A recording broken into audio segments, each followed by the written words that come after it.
Bon, évidemment, hein, qui ne connaît pas le Bitcoin, ici comme ailleurs, on en a beaucoup parlé. Eh bien, la célèbre crypto-monnaie qui a quand même du plomb dans l'aile, hein. Ceux qui voyaient le Bitcoin il y a 1 million de dollars, ils en sont pour leurs frais. Eh ben, ça pourrait se faire détrôner par un nouveau truc qu'on appelle Initiative Q, soi-disant un nouveau système de paiement qui est censé être révolutionnaire. On en parle avec vous, Émilie, bonjour. Bonjour David. Et voilà, et Initiative Q, c'est un nom bien mystérieux. Alors, révolution ou arnaque, alors on dit quoi? Alors écoutez, c'est soit l'aventure la plus excitante depuis le Bitcoin, soit une immense arnaque, vous l'avez dit.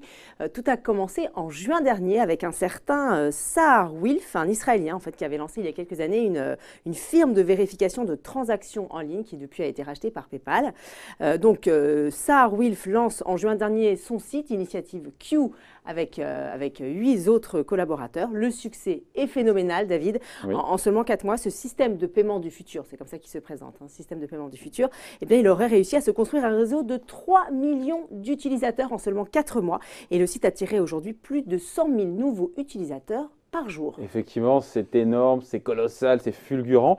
Mais en même temps, tout ça, c'est pas un peu fumeux. C'est quoi qu'on comprenne bien Alors, juste? Initiative Q se décrit, je le cite, comme un nouveau système de paiement qui va se doter de la meilleure technologie pour bâtir une nouvelle monnaie globale. Rien que ça.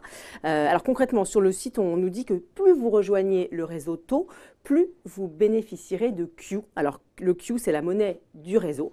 Et on nous dit que c'est quand le système sera fonctionnel. Parce que c'est là où il y a une bizarrerie dans cette initiative Q. Ouais. C'est que pour l'instant, le système n'est pas fonctionnel, il est virtuel, il n'existe pas encore. Et puis à noter qu'un Q est censé s'échanger $1, toujours selon le site. Et je ne sais pas de votre faute, Émilie, mais c'est un peu nébuleux tout ça. Comment est-ce qu'on récupère ces Q, enfin ces Q? Alors pour s'inscrire sur le réseau, il faut en fait être parrainé par un ami qui est déjà membre. Alors Ouais, ils sont voyons. assez malins chez Initiative Q parce que du coup ça donne une impression de sécurité, puis ça vous donne l'impression que vous avez un statut un peu privilégié, comme ça vous faites partie d'un club.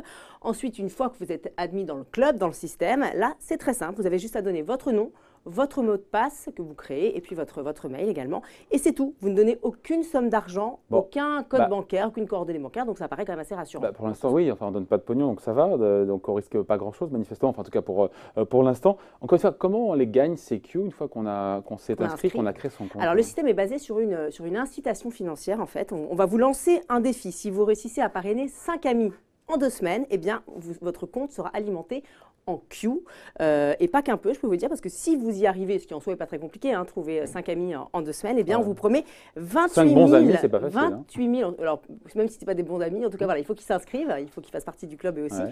et donc en 2 semaines, vous aurez droit à 28 000 unités de Q, des Q qui, je le répète, pour l'instant n'existent pas, hein, c'est une monnaie virtuelle. Et puis il y a une autre bizarrerie qu'on a remarqué également, c'est qu'en juin, quand le site a été créé, on vous promettait beaucoup plus de Q, on vous promettait 142 239 Q très exactement. Donc 4 mois après, cette récompense virtuelle, elle a un peu fondu comme neige au soleil. C'est un peu Aujourd'hui, chelou, ça. on n'est plus qu'à 28 000. C'est chelou. Je ne sais pas trop pourquoi. Hein? C'est chelou, C'est chelou. effectivement. Non, mais pardon, mais en quoi cette monnaie est censée être révolutionnaire, hein?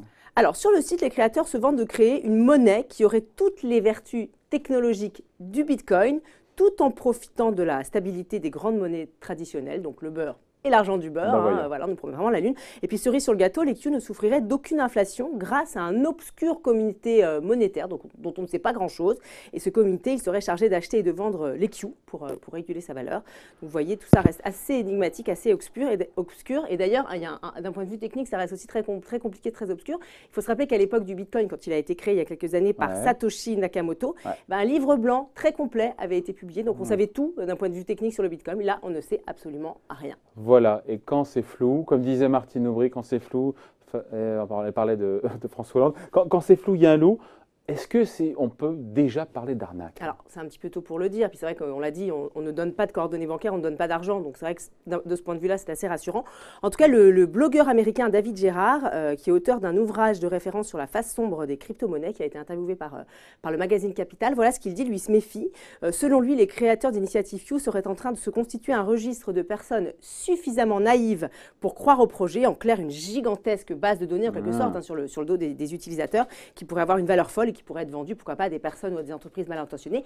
Et puis, c'est aussi exactement le point de vue de Jackson Palmer, qui est le créateur d'une crypto-monnaie qui s'appelle Dogecoin. Alors, je ne suis pas sûre de la prononcer très bien.